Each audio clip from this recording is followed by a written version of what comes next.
할렐루야. 오늘 새벽에 오신 여러분을 환영하고 축복합니다. 우리 한번 인사 한번 나누겠습니다. 잘 오셨습니다. 은혜 받으십시다. 예. 오늘 시편 16편 또 다윗이 기록을 했습니다.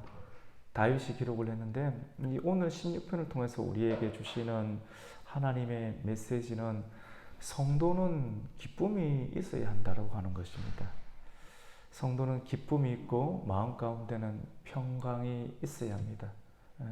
로마서 14장 17절 말씀 가운데 하나님의 나라는 먹고 마시는 것이 아니라 성령 안에서, 하나님의 영 안에서 의와 화평과 평강이라 말씀을 했거든요.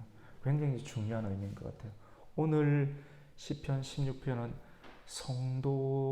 성도가 무엇인가? 성도가 누리는 기쁨이 얼마나 귀한 것인가? 성도는 무엇을 바라보아야 되는 것인가? 성도는 얼마나 큰 확신 가운데 살아야 되는 것인가?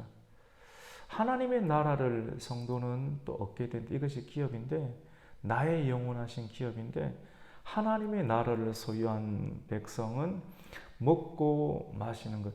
세상 사람들은 먹는 즐거움 없으면 어떻게 사는가 이렇게 이야기를 하는데 사실 맞습니다. 먹고 마시는 것이 굉장히 큰 즐거움을 주는 것이지만도 이것으로만 만족하는 것이 성도가 아니라 하나의 성령 안에서 성령이 없이는 절대로 기쁨이 없다라고 하는 것이죠. 왜냐하면 세상이 주는 기쁨은 한계가 있는데 성진하지 못하면 사람은 주저앉습니다. 다른 사람이 내가 하는 것을 알아주지 못하면 마음에 섭섭함이 있고 반드시 내가 이야기하겠다 이런 늘 마음이 그런 마음들이 가지고 있습니다. 이 상황을, 이런 중력과 같은 상황에서 벗어날 수 있는 사람은 거의 없습니다. 성진하면 기뻐하고 좋은 대학에 자녀들이 들어가면 기뻐하고 돈을 많이 가지고 오면 기뻐하고, 사실 이런 기쁨 누구든지 누리는 기쁨 아닙니까? 불교가 있든지 이슬람이든지 기독교든지. 그런데 이런 형태들의 기쁨을 조금 어려운 형태로 보편의 사람들이 느끼는 마소스의 기쁨이라고 합니다. 근데 나머지 이것 말고는 다 기뻐하지 않아야 되고 슬픔 가운데 있고 주저해야 되는 것, 하나님 어떻게 하든지 좀 알아달라고 매달리기도 하지만 하나님께서 항상 그런 상황을 주십니까? 근데 주님께서는 우리에게 항상 기뻐하라. 그렇지 않은 상황도 해석이 되는 것이 중요하거든요. 여러분, 그렇지 않은 상황이 우리의 24시간 가운데 대부분을 차지해요. 근데 그렇지 않은 상황이 여러분의 해석이 됩니까? 해석을 해내야 되는데 이것이 해석해낼 수 있는 은총이 있는데 그것이 무엇이냐면 내 삶의 주도권을 하나님께 드려야 됩니다. 할렐루야. 하나님께 드리면 하나님의 성령을 우리에게 보내주세요. 그래서 하나님의 성령을 우리에게 보내주시면 하나님의 나라는 먹고 마시는 것이 아니라 성령 안에서 희락과 의와 희락과 같이 봅시다. 평강이니라. 그러니까 성령을 받게 되면, 성령을 받은 사람의 특징은 방언하고 예언하고 병 고치는 것이 아니라니까요, 여러분. 잘 이해가 되셔야 됩니다. 그 자체가 아니라 하나님의 성령을 받게 되면 그런 하나님의 성령 안에서 우리가 그리스도의 의로 인해서 많은 수고를 감당하고 때로는 환난을 당하고, 거의 대부분의 경우는 환난이겠죠. 오늘 시편 16편의 말씀은 다윗이 환난을 정말 많이 겪게 되었습니다. 근데 그런 환난을 겪고 이것이 무엇인가 얼마나 우리처럼 많은 생각을 해보았겠습니까?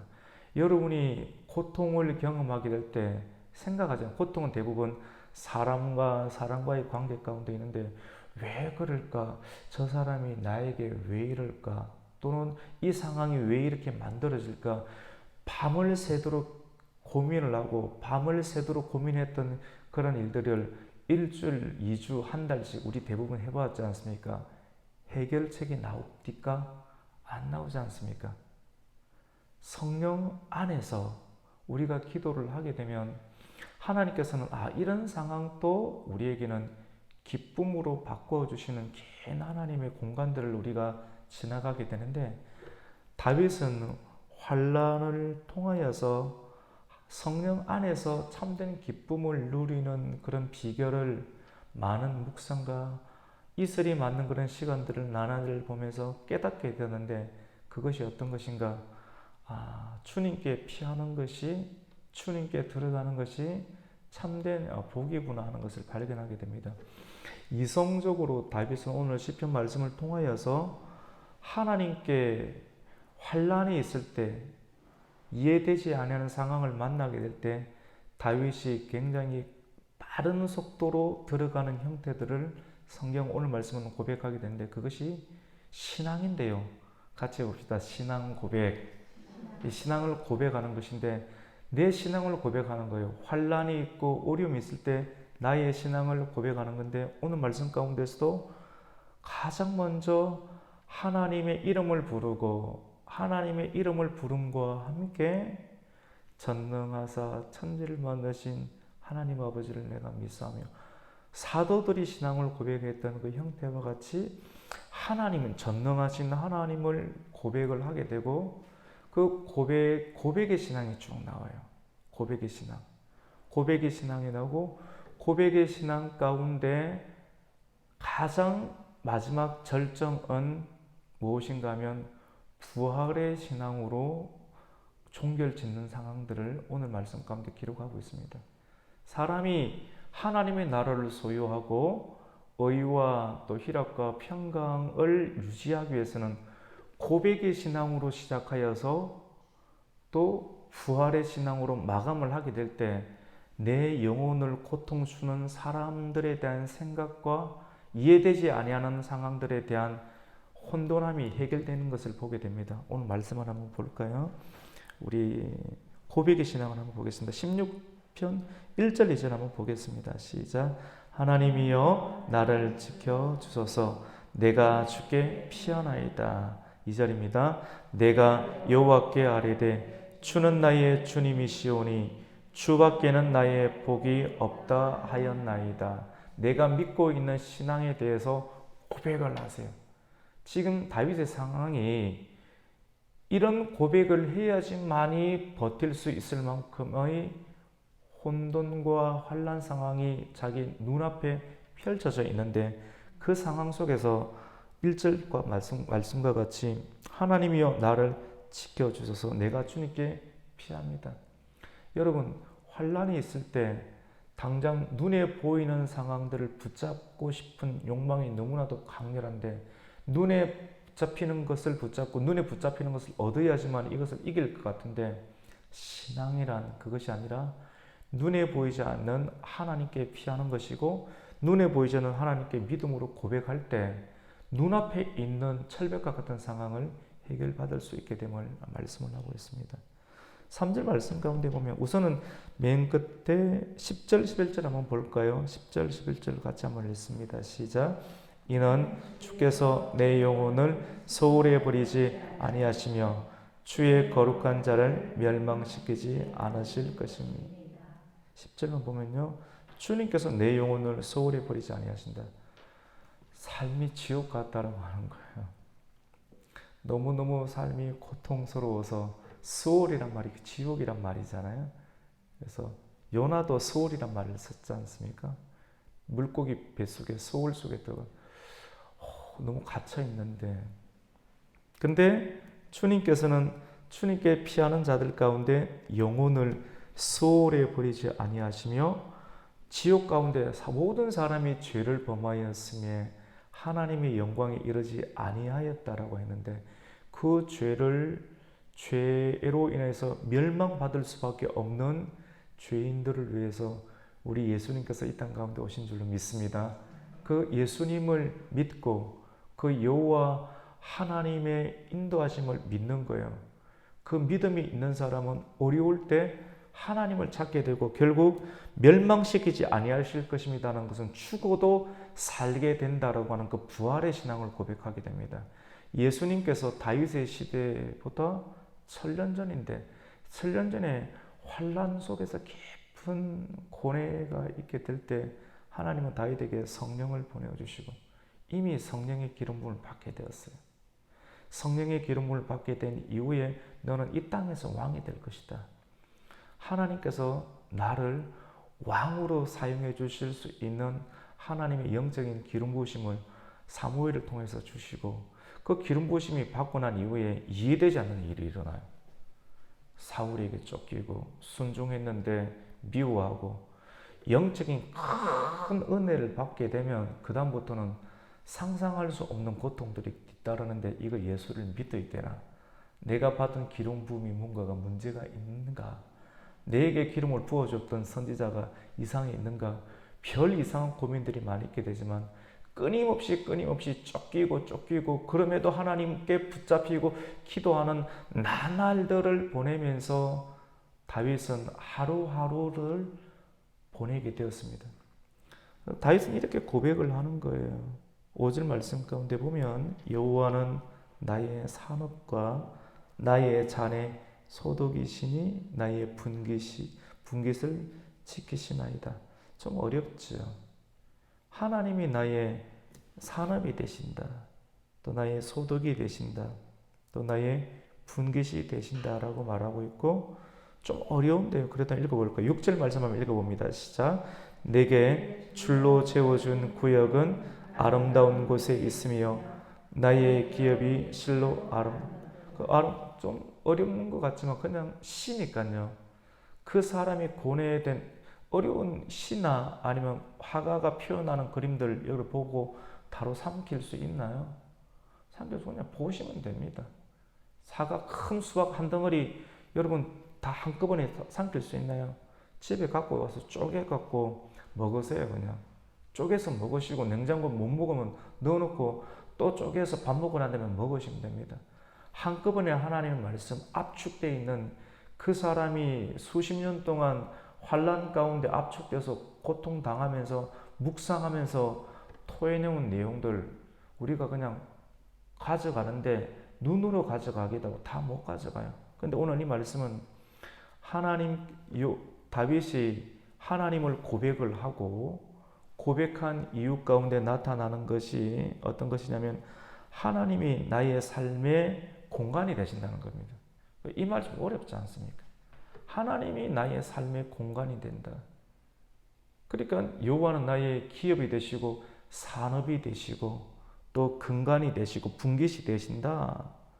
그리고 6절에 있는 것처럼 내게 줄로 재워준 구역은 아름다운 하나님께서 창조의 질서로 줄로 재워주신 그 공간이 있죠. 여러분도 하나님께 시간을 이렇게 드리겠다고 하나님께 헌신을 했지 않습니까? 헌신하고 줄로 재워주면 내 생각으로는 이렇게 되면 이 돈 많이 못 벌 것 같은데 근데 이것이 영원한 기업이 된다라고 마음이 와서 믿음으로 소원한 것 아니에요. 믿음으로 소원하면 하나님 이 시간을 드리겠습니다. 내 새벽을 드리겠습니다. 내일도 드리겠습니다. 하나님께서 주신 감동을 믿음으로 내가 선언 안 하면 내가 미칠 것 같으니까 믿음으로 선언을 했고 그 일들 가운데 끊임없이 고백을 하는 겁니다. 그래서 하나님께서 오늘 줄로 재워준 구역은 하나님 아름답습니다라고 고백합니다. 여러분의 고백 가운데 하나님의 아름다움이 채워지기를 축원합니다. 아름답다. 줄로 재워진 구역이 아름다운데 공허해 보이지 않습니까? 근데 하나님께서는 채워주십니다. 천지를 창조하실 때도 첫째 날, 둘째 날, 셋째 날 가운데 하늘의 세계를 만드시고 또 공간을 나머지 하나님께서 어떻게 하십니까? 채워주시는 것처럼 주님께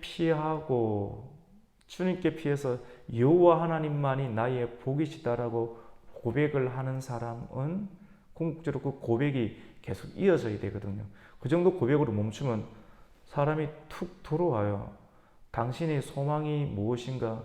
누군가가 당신에게 소망의 이유를 묻는 자에게 항상 두려움과 온유함으로 대답할 것을 예비하라고 했는데 누군가가 여러분에게 툭 쳐가지고 너 왜 새벽 기도 가는데? 너 왜 그토록 이렇게 장사하지 않고 이렇게 하는데? 라고 물었을 때 대답할 것이 계속해서 세부적인 상황이 하나님의 입술을 통해서 줄줄 나오지 않으면 그 사람이 질문해서 그냥 턱 넘어져 버리게 된다니까요. 그래서 공간을 채워야 돼요. 시인은 흔들리지 아니하는 신앙을 가지게 되었는데 그 흔들리지 않는 그 신앙은 끊임없이 줄줄 나오게 되었습니다. 그 나온 것은 하나님과의 깊은 묵상을 통해서 계속 나오게 되는데 공간을 하나님의 기업으로 채우기로 작정하고 그것을 끊임없이 믿음으로 고백을 하게 되었습니다. 우리 한 번 더 한번 읽어볼까요? 6절 말씀입니다. 시작. 내게 줄로 재어준 구역은 아름다운 곳에 있으며 나의 기업이 실로 아름답도다. 이거 여러분 가져가셔가지고 여러분의 냉장고 안에 집어넣으세요. 지금 다 이해하시지 못하실 것입니다. 저도 다 이해 못하겠더라고요. 어렵더라고요. 가져가는 거예요. 가져가고 믿음으로 선포하고 같이 이것을 계속해서 나의 영원하신 기업, 여러분 한 사람 한 사람이 주신 기업이 있지 않습니까? 집사님 같은 경우 동안이를 드렸고 집사님 하나님께 드렸던 그 동안이가 내가 믿음으로 드리고 기도로 드리고 물질로 드렸지만 그 다음날 바로 내가 원하는 수준만큼 됩니까? 안 되거든요. 주님 주신 기업들을 그걸 가져가요. 계속 또 가져가고 하나님의 거룩한 전에 올려놓으세요. 올려놓고 하나님 이 아이를 채워주시옵소서. 이 기업을 채워달라고 하루 만에 하는 것이 아니라 계속 끊임없이 계속 기도하고 채우고 어머님의 기도로 채우고 하나님께 주시는 감동의 기도로 채우고 말씀으로 채우고 헌신으로 채울 때 내가 채워진 그 크기를 통해서 하나님께서는 움직이시는 매우 실제적이고 정상적이신 하나님의 섭리를 우리는 경험을 하게 됩니다. 우리 한 생일을 두고 그렇게 채우게 될 때 하나님은 귀한 역사를 하십니다. 여러분 오늘 성도는 기쁨이 있습니다. 하나님의 나라를 기업으로 받은 성도에게는 기쁨이 있는 줄로 믿습니다. 왜냐하면 우리가 성도인데요. 제가 성도고요. 사람들이 이 땅에서 만들어내는 당신은 목사고 당신은 장로고 이런 게 아니라 하나님께서 우리를 값을 주고 세우셔서 이 땅에 하나님의 나라를 세우기 필요한 하나님의 도구로 그냥 부여한 것뿐이에요. 너는 목사를 해라. 너는 교사를 하라. 이렇게 부여한 것뿐이에요. 이거 자체로 더 이상 또 아니에요. 부여하신 그것이고 오늘 말씀 가운데 보면 그 기쁨이 있는데요. 우리 8절부터 말씀이 참 좋아요. 8절부터 한번 읽어봅니다. 같이 시작. 내가 여호와를 항상 내 앞에 모심이요 그가 나의 오른쪽에 계심으로 내가 흔들리지. 여러분 흔들리지 않고 싶지 않습니까? 저도 그렇거든요. 그 가치를 조금 더 돈을 받는 것 다 돈 좋아하지 않습니까? 다 좋아하죠. 권사님 돈 좋아하시죠? 사모님 돈 좋아하시죠? 집사님 다 좋아하시죠? 돈 마다할 사람 아무도 없어요. 아는 척하는 것뿐이지. 그런데 그 가치를 뛰어넘어야 돼요. 쉽지는 않지만 뛰어넘어서 뭐냐면 흔들리지 않고 싶은 가치를 하면 들리기 시작하는 거예요. 못 보던 걸 보는 겁니다. 가치를 계속 위의 것을 두는 거예요. 그 성경에 있는 것처럼 위의 것을 사모하라. 그러면 사람이 조금 더 견고해지고 영원한 하나님의 세계를 딱 붙잡게 되니까 돈이 조금 없어도 견고해지고 흔들리지 않는 거예요. 그런데 낮은 곳에 중심이 낮지 않습니까? 역학적으로 공학적으로 설명을 해드리면 배의 중심이 점점 이렇게 중심이 위의 것을 추구하면 중심이 낮아지거든요. 하나님을 붙잡게 되면 사람이 겸손해지고 낮아지지 않습니까? 그러니까 흔들려도 복원력이 좋은 거예요. 빨리 돌아오는 거예요. 그러니까 흔들리는 세상 가운데서도 흔들리지 아니할 수 있는 삶을 살아가게 되죠. 이런 사람은 궁극적으로 기쁨이 있고 즐거움이 있고 안전함이 있습니다. 여러분의 마음 가운데 기쁨과 즐거움과 안전함이 있기를 축원합니다. 전인격적인 것이죠. 우리 9절 말씀을 한번 읽습니다. 시작. 이러므로 나의 마음이 기쁘고 나의 영도 즐거워하며 내 육체도 살아야죠. 이거는 여러분 성도가 하나님께 피한다 해가지고 세상을 도피하면 안 됩니다. 세상을 도피하는 신앙은 온전한 신앙이 아닙니다. 세상을 직면해야 돼요. 교회 와가지고 교회 와서만 산다. 그거는 신앙이 굉장히 불완전한 신앙입니다. 교회 와서 하나님을 깨닫게 되면 하나님은 보냅니다. 너가 집에 가라. 일하러 가라. 너가 남편한테 가라. 잘 섬기라. 너가 아한테 가라. 직장 가서 괴롭히는 사람들하고 잘 지내라. 열심히 일하라. 허리 쏘고서 일하라. 왜냐하면 그렇게 해야지 육체도 안전하게 사는 것이거든요. 오늘 말씀 가운데 보면 나의 마음이 기쁘고 교회 와서 말씀을 듣고 참 세계를 발견하면 영의 기쁨이 있죠. 그리고 내 영이 즐거워하죠. 내 영이 즐거워하고 그 다음에 9절에 있는 것처럼 내 육체도 어떻게 됩니까? 안전히 살리니. 성도의 성도다움은 전인격적인 회복입니다. 말씀을 통해서 영적인 하나님의 은혜가 들어가면 나머지 육신을 끌고 오도록 해야 됩니다. 영은 살아있는데 육은 계속 엉뚱한 짓을 하게 되면 그 성경에 나오는 영지주의 아닙니까? 그러니까 육체적으로 방탕하게 지내면서 어차피 육신은 썩을 거니까 영만 믿고 나는 하나님을 믿는다라고 더 이렇게 빠져들어가는 형태인데 그런 형태의 이단적 느낌과 이런 형태의 신앙을 가진 세대가 오늘날에 굉장히 많이 뻗쳐져 있어요. 그런데 참된 신앙은 하나님의 말씀을 통해서 육신을 성화하며 거룩하게 하고 가정과 직장과 일터에 있어서의 우리 개인에 대한 인식이 당신 참 괜찮네. 그리스도인답네. 왜냐하면 굉장히 열심히 살아야 되거든요. 새벽 기도도 오고 그 다음에 직장생활 가운데서도 성실하고 두 배로 그러니까 성령을 받게 되면 능력을 받게 되는 것이죠. 그러면서 오늘 10절과 11절에 거룩한 자를 멸망시키지 않는다.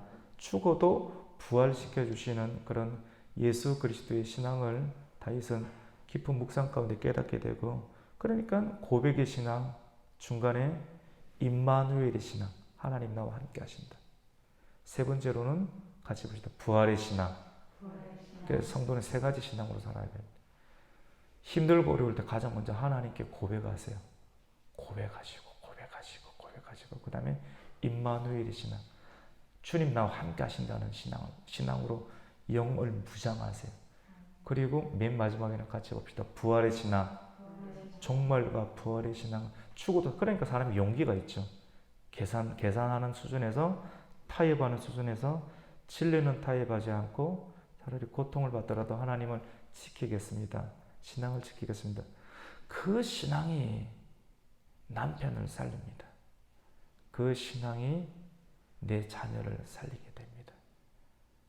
보편적으로 여성들이 신앙심이 깊습니다. 하나님 그렇게 만들어 두었어요. 왜 신앙심을 깊게 만들어 둡니까? 남편 전도하라고. 내 아들 전도하라고. 내 아들 전도하고 남편을 전도하고. 여성이 왜 감성이 깊습니까? 많이 울으라고.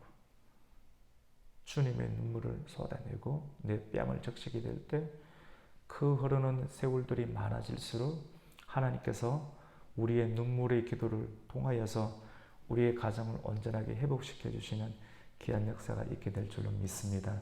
오늘 시편 16편 말씀, 성도는 기쁨이 있습니다. 성도는 즐거워야 돼요. 그리고 정상적으로 세상을 도피하지 아니하고 기도원에서만 사는 신앙 아닙니다. 그런 신앙 다 이단입니다. 자꾸 산에만 올라가려고 하면 안 됩니다. 올라가서 내려가야죠. 근데 그런 유혹이 있어요. 베드로도 변화산에서 올라가니까 너무 좋고 내려가면 또 고통당하거든요. 차라리 여기서 그냥 장박 짓고 살고 싶은데 그것도 올바른 신앙 아닙니다. 주님은 불러서 정상적으로 훈계하고 교훈하시고 난 다음에 새롭게 하신 다음에 보냅니다. 남아있지 말고 다 집에 가세요. 집에 가셔서 집을 섬기시고 남편을 섬기시고 성교의 변화가 되죠. 영으로 섬기시고 기쁨으로 섬기시고 지혜롭게 섬기시고 자녀들을 섬기시고 예수 그리스도의 섬김을 계속해서 뿌리세요. 그것이 복음 전도입니다. 피켓 들고 막 이거 하는 것도 하셔야 되고요. 그리고 정상적으로 내 영역 가운데 하나님의 분깃 영역 가운데 하나님의 공간을 채우세요. 여러분의 남편과 여러분의 자녀, 기업이지 않습니까? 기업을 하나님 여호와로 채워주실, 공간으로 채워주실 때 우리 가정이 변화가 되게 될 줄로 믿습니다.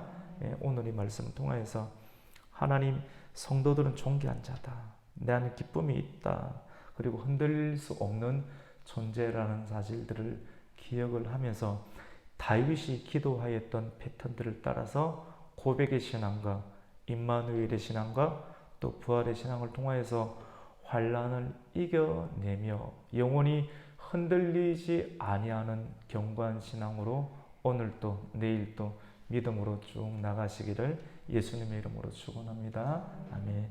하나님 감사를 드립니다.